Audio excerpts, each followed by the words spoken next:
Aujourd'hui, je reçois Maxime Larentec, 30 ans et déjà 1001 vies. Démarrant sur les marchés très jeune avec ses parents, alternant, puis très vite C-level dans une société commerciale, Maxime a soif de challenge et se lance dans l'immobilier en devenant agent commercial indépendant. Un parcours inspirant que nous allons tenter de décrypter pour vous avec ce jeune entrepreneur dans l'âme qui a appris par lui-même tous les rouages du métier de l'immobilier avant d'importer des US une idée novatrice, l'enchère en ligne, avec sa solution WinUp. Bonjour Maxime, bienvenue dans mon fauteuil IMO. Je suis ravie de te recevoir aujourd'hui pour qu'on puisse échanger sur ton parcours. Bonjour Alexandra. Maxime, on va démarrer par un exercice de style, parce que dans cette émission, j'ai une première question traditionnelle. Est-ce que, s'il te plaît, tu peux te présenter en 1 minute chrono ? 1 minute chrono, ok. Moi, je suis Maxime Larentec, j'ai 30 ans, célibataire sans enfant. Une entreprise, c'est déjà pas mal à gérer. C'est sûr. Voilà. Et je suis fondateur de la société WinUp. WinUp, une plateforme de vente interactive. Après un passage dans l'immobilier d'un peu plus de 3 ans en tant qu'agent immobilier. Donc, je connais bien ce milieu-là et je me suis lancé il y a 3 ans dans cette aventure de vente interactive. Il y a 3 ans, tu as soif de nouvelles expériences, je crois, d'un nouveau challenge. Est-ce que tu peux nous raconter un petit peu le contexte, c'est-à-dire qu'il y a une belle rencontre déterminante qui a un peu rythmé cette idée que tu as eue aussi de lancer WinUp ? Tout à fait. En fait, je me suis intéressé à ce sujet après avoir perdu plusieurs mandats contre des notaires qui proposaient ce système de vente interactive. Et je suis assez curieux et je me suis dit, attends, pourquoi est-ce que moi, j'ai pas d'outils comme ça ? Est-ce que j'ai le droit de le faire ? Est-ce que j'ai pas le droit de le faire ? Et ça m'a emmené à cette réflexion. D'accord. Et à m'intéresser à ce sujet. Je me suis rendu compte qu'il y avait d'ailleurs un acteur qui existait en France et qui proposait ça à l'époque. Et donc, j'ai été client chez cet acteur. J'ai fait quelques ventes interactives avec lui. Et j'ai tout de suite compris qu'il y avait quelque chose à faire et peut-être de mieux à faire. Parce que après, ce qui est particulier aussi sur le modèle de l'enchère, c'est que c'est une solution qui vient des US et il y a il y a des notions juridiques, j'imagine, importantes.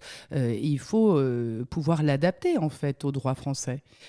Comment tu as fait en fait pour développer ton outil et te lancer dans l'entrepreneuriat ? Alors, en effet, c'est le premier sujet que j'ai étudié, le côté juridique, puisque c'était un petit peu le feu vert du projet, de me mettre en relation avec mon avocat qui a étudié le sujet et de voir quelle était la possibilité pour qu'on puisse créer cette application. En fait, il y a une chose qui est un petit peu différente, c'est entre l'enchère au tribunal, comme on la connaît tous, l'engagement, l'obligation d'achat et, je dirais, l'adjugé vendu de ce que je fais. Ce que je fais, moi, c'est un appel d'offres, donc c'est complètement différent.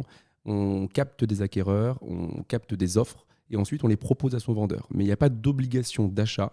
Ça reste une offre d'achat comme ce que l'on fait tous les jours dans l'immobilier traditionnel. Et c'est du B2B, ta solution. Et donc, tout à fait. Moi, je travaille qu'avec les professionnels. D'accord, très bien. Tu montes donc, tu commences à développer l'idée, tu montes le projet, tu deviens développeur aussi. Je prends à peu près toutes les casquettes dans ce projet-là. C'est ça. Et j'ai aucune compétence sur la partie dev, mais en tout cas, je m'entoure des bonnes personnes pour le développer. C'est ça la clé pour toi ? Pour moi, c'est la clé de la réussite et ça me paraît primordial. Oui, parce que tu n'as pas d'associé, donc j'ai pas d'associé, voilà. Mes compétences sont à ce moment-là, je dirais commerciales, bien sûr dans l'immobilier, mais ça s'arrête à ça. J'ai un petit passage d'entrepreneur, je dirais, puisque j'ai été à mon compte, mais entre être entrepreneur en agent immobilier et puis monter ce type de structure, ça n'a rien à voir. Ta société est lancée, il se trouve que finalement on arrive exactement au moment du Covid, avec un marché quelque part de l'immobilier qui s'inverse, quelques retards j'imagine. Par quelles embûches tu es passé ? En effet, on se retrouve, je lance l'application, marché euphorique en fait, à ce moment où je la lance. Tout se vend très vite, très cher. On a des problématiques à ce moment-là qui sont des acheteurs qui n'ont pas le temps d'acheter et des vendeurs qui se posent toujours la question de savoir est-ce que j'ai vendu au bon prix. Pour moi, c'est clairement la réponse à ce même problème, de se dire je vais laisser du temps aux acheteurs et puis je vais montrer à ce vendeur que j'ai fait tout pour lui amener cette meilleure offre et qu'il soit sûr de vendre au bon prix. Ça marchait pour ce marché sorti de Covid. Entre-temps, il a évolué, il s'est retourné. Donc, on a vécu ces deux marchés, on a vu l'intérêt, on a réussi à tirer un peu parti de cet outil. Dans ce marché aussi plus compliqué, où là, l'idée est différente, elle est d'aller capter plus d'acquéreurs parce qu'on a ce fameux prix d'appel, qui est un prix en dessous le prix du marché qui attire des clients, et puis de montrer la réalité aux vendeurs. Et ça va être le gros travail de l'outil. Et ça fonctionne. Et ça fonctionne. Et ça fonctionne. Tu n'as pas parlé dans ton parcours, mais tu m'en as parlé à moi, de ta première expérience. J'aimerais bien insister et revenir là-dessus, c'est-à-dire que quand tu es sorti de BTS, tu as été alternant dans une société. Et puis, à la fin de cette alternance, on t'a proposé de diriger cette société de bureautique à caractère commercial. Ce qui est intéressant, c'est quelque part, Maxime, tu es en permanence dans des challenges. D'accord ? C'est ça qui, je trouve, te caractérise le plus. Tu es quelqu'un de fonceur. Et pour rebondir là-dessus, c'est qu'avec toutes tes casquettes, tu arrives à tirer des opportunités de tes expériences. C'est-à-dire que en tant qu'agent immobilier, puisque tu es passé par cette casquette-là aussi, tu es donc rentré dans un réseau. Et je crois que c'est ton premier client chez WinUp. Exactement. Tu peux en parler ? Ouais, c'est mon premier client chez WinUp. Alors, c'est vrai que moi, j'aime beaucoup les challenges. C'est un petit peu ce qui m'anime. Et pour moi, l'activité professionnelle, il faut qu'elle soit... il faut que ce soit des challenges. J'ai eu cette approche B2B, du coup, dans ma première expérience, comme tu l'as dit, quand j'étais directeur d'une agence de photocopieurs. On vendait des photocopieurs à des professionnels. Et puis ensuite, du B2C avec l'immobilier. Donc ça m'a permis d'avoir ces deux casquettes-là déjà et d'apprendre aussi le métier de l'agent immobilier que je ne connaissais pas à ce moment-là pour bien maîtriser du coup la partie commerciale et la partie métier. Et c'est ce qui, je pense, m'a permis de pouvoir lancer correctement et sereinement le projet WinUp parce qu'il y a quand même une bonne compréhension du métier pour réussir à faire ce projet-là. L'idée est pour toi de comprendre en fait tous les rouages de ce métier. Et alors ce qui est intéressant aussi, c'est je crois qu'au moment où tu étais sur le point peut-être de lancer ton agence immobilière, tu as obtenu ta carte professionnelle et là, tu as cette idée de WinUp. Tu ne fais pas les choses à moitié. Hein. Alors, je fais les choses, je dirais pour le coup, je les ai tous fait en même temps. Là, pour le coup, je me retrouve, en plus, on se retrouve en confinement. C'est une période qui est un peu particulière puisque le marché s'arrête. Je lance ma première vente aux enchères en travaillant donc, avec l'acteur qui existait sur le marché. Je vois les résultats, je me dis ok, il y a quelque chose à faire avec ce projet-là. Pendant ce temps-là, je suis en train de passer ma carte professionnelle, je repasse une licence pour avoir ma carte professionnelle et ouvrir mon agence. Et là, je me dis ok, qu'est-ce que tu fais, Maxime ? Et puis, ce projet-là, je le sens en fait. Il n'y a pas vraiment de mots pour l'expliquer. J'ai beaucoup d'idées et celle-ci, je m'arrête dessus et je me dis celle-là, c'est la bonne et on y va. Et là, j'y vais un petit peu tête baissée en me disant c'est parti, je monte le projet.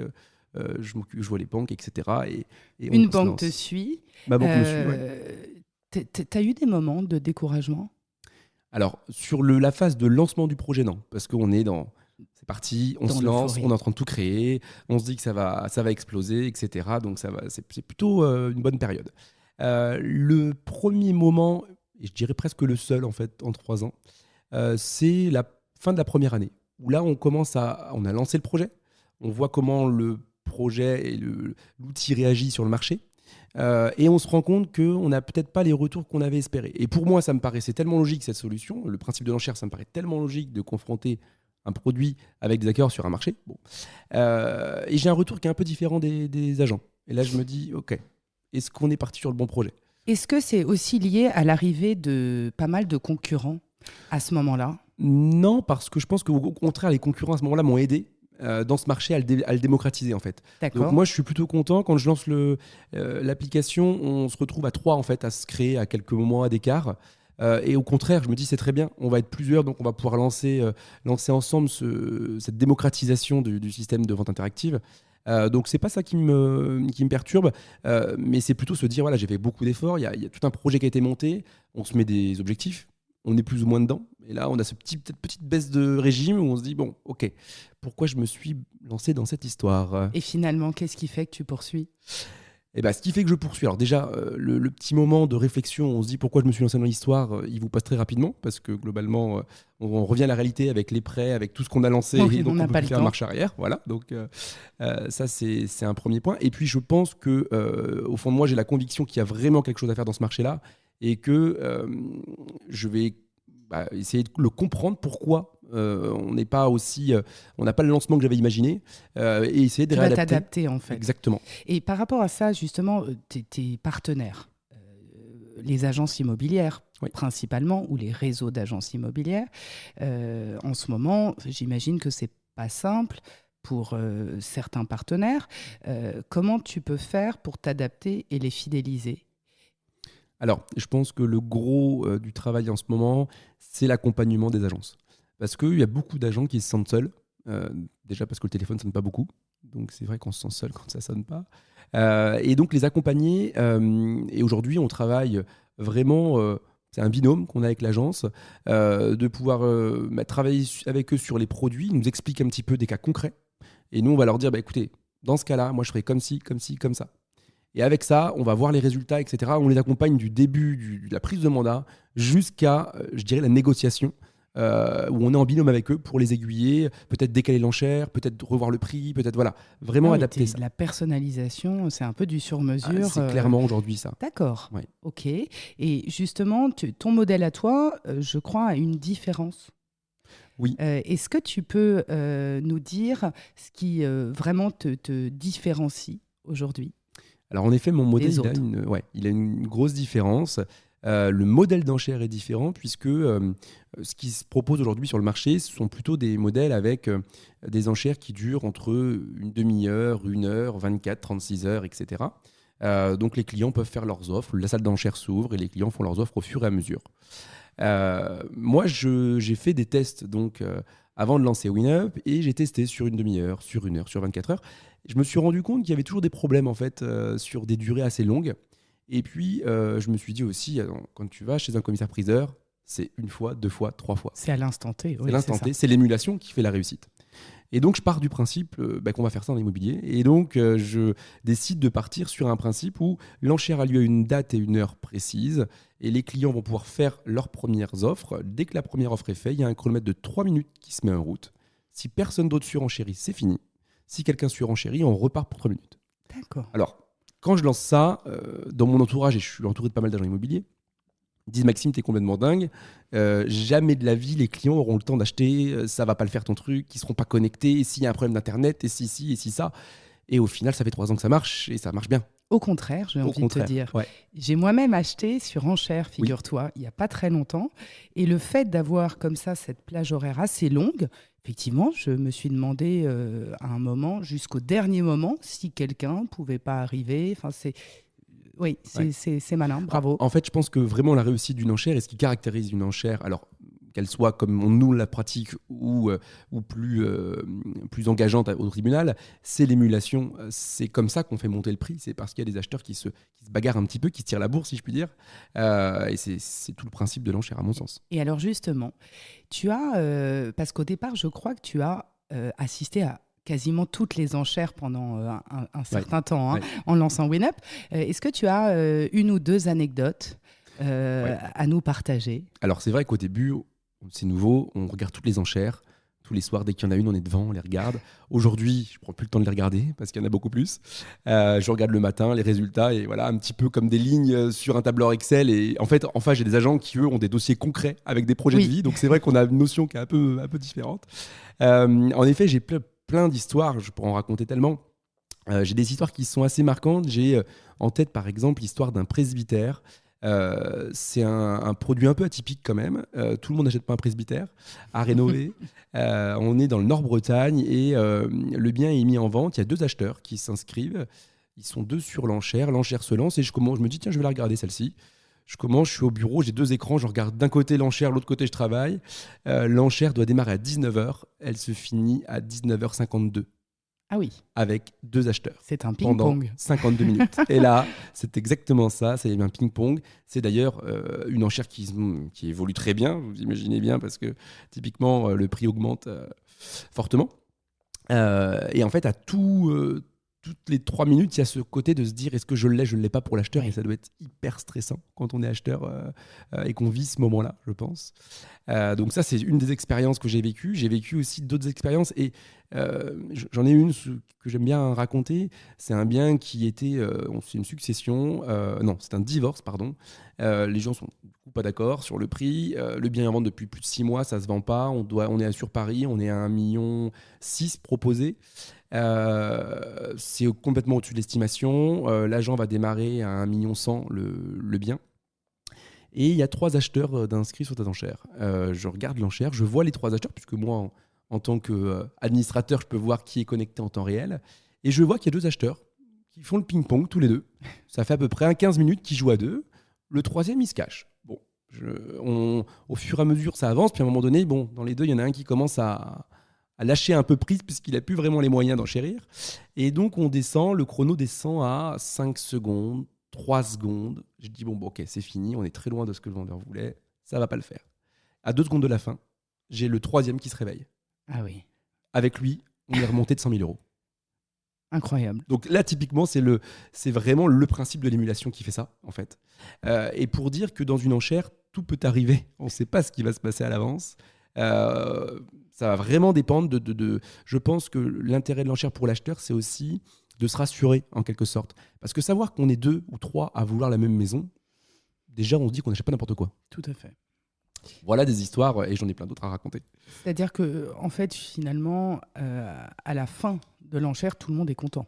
C'est-à-dire qu'on a un agent immobilier qui a fait son travail de suivi, qui a utilisé cet outil et qui l'a aidé justement à capter des acquéreurs, mais aussi à estimer le prix vis-à-vis du vendeur. Tu as un vendeur qui a bénéficié justement de cet outil et qui risque d'avoir une belle surprise et peut-être même de terminer en fourchette haute d'estimation. Oui. Et un acquéreur qui, lui, est ravi et qui, justement, après cette émulation, a ce sentiment que parce que d'autres le voulaient, finalement, il l'a acheté au bon prix. Donc, tout le monde est content. Tout le monde est content, et souvent, j'ai des agents immobiliers, des fois, qui me disent... On a un peu peur parce que bon, nous, notre métier, c'est quand même de faire des estimations. Là, on a un peu peur, nous, d'être squeezés dans l'affaire parce qu'au final, c'est ton système d'enchère qui va faire la vente, c'est pas notre estimation, etc. Nous, il est où notre rôle, etc. Et en fait, pour le coup, ils ont tort parce que, au contraire, l'agent immobilier est hyper important dans cette histoire. Une estimation, j'en ai fait, t'en as fait. On s'est tous trompés sur une estimation un jour. Et heureusement, sinon ça veut dire peut-être qu'on serait devin, je ne sais pas. Là, c'est vraiment grâce à l'estimation de l'agence qu'on va pouvoir justement bien paramétrer l'enchère pour avoir les bons résultats. Donc l'agent, pour moi, il est primordial dans ce métier, enfin dans cette opération. Alors Maxime, tu as 30 ans. Tu as déjà beaucoup d'expérience à ton actif. On dit que la viabilité d'une société, c'est 3 ans. Ça y est, ce cap, on peut dire que c'est passé. 3 ans et 3 mois. Voilà. Bon. Alors, quelle est l'étape d'après ? C'est l'international ? C'est une nouvelle idée ? C'est quoi maintenant la suite pour toi ? Les idées, j'en ai peut-être pas tous les jours, mais presque. Donc les idées, c'est pas ce qui me manque. Moi, et comme tu l'as dit tout à l'heure, j'aime beaucoup les projets. Et dès que je commence à tourner un petit peu en rond dans un projet, j'ai besoin d'aller voir ce qui se passe sur un autre projet. Moi, ce qui m'anime, c'est vraiment de construire. En ce moment, c'est les ventes aux enchères. Voilà, ça fait 3 ans qu'on est dessus. L'outil, il fonctionne. Les choses se font au fur et à mesure. En effet, je m'interroge sur d'autres sujets. Je m'interroge sur, en effet, de l'international parce que ce qui se passe en France, on peut, je pense, largement le reproduire dans d'autres pays. Et d'ailleurs, c'est déjà le cas dans plein d'autres pays. Tu as des demandes ? J'ai des demandes. J'en ai encore eu la semaine dernière. Okay. Voilà, j'ai des demandes sur des pays qui sont très limitrophes à la France, où le marché est un petit peu similaire, mais moins réglementé. Donc, plus facile à appréhender. Oui. Ça va être ça. Donc ce sujet-là, c'est un sujet que j'ai bien en tête. Voilà, ça fait partie de mes pistes de réflexion. J'ai d'autres idées aussi en tête, puisque je pense qu'il faut s'ouvrir aussi. Et ce principe d'enchère, en fait, il est hyper pertinent pour moi dans n'importe quel acte d'achat. La confrontation d'un bien, quel qu'il soit, sur un marché, c'est l'offre et la demande. Hein. C'est comme ça que marche un marché. Donc il y a plein de possibilités. Et en ce moment, je réfléchis à des possibilités. Pour l'instant, j'en suis en réflexion. Je n'ai pas encore appuyé sur le bouton. Mais je n'attends que ça. C'est ce qu'on peut te souhaiter en tous les cas. On te suivra. Écoute, je te remercie pour cet entretien. Je suis ravie de t'avoir reçu dans mon fauteuil IMO et je vais te demander, cette fois, c'est la traditionnelle dernière question, de me dire, dans un appartement, si tu étais une pièce, laquelle serais-tu ? Ah, c'est une question, tu vois, tu m'avais pas prévenu sur cette question-là. Alors celle-là, je l'ai pas du tout, mais je vais la trouver. Si j'étais une pièce dans un appartement, moi je pense que je serais la cuisine. Parce que, alors déjà, je suis plutôt pas mauvais en cuisine. Et puis je trouve qu'on peut faire plein de choses dans une cuisine. Déjà, c'est la seule pièce qui est, à mon sens, la plus importante pour pouvoir manger, se laver. Si on arrive à manger, à se lever et se laver, on devrait s'en sortir. D'accord. Tout le monde répond la cuisine, C'est vrai ? décidément. Ah bah, tu vois. La tienne est ouverte ou fermée ? La mienne est ouverte. D'accord. Ça aide. Ça aide. Merci beaucoup, Maxime, Merci à toi. pour cet échange et à très bientôt. À bientôt.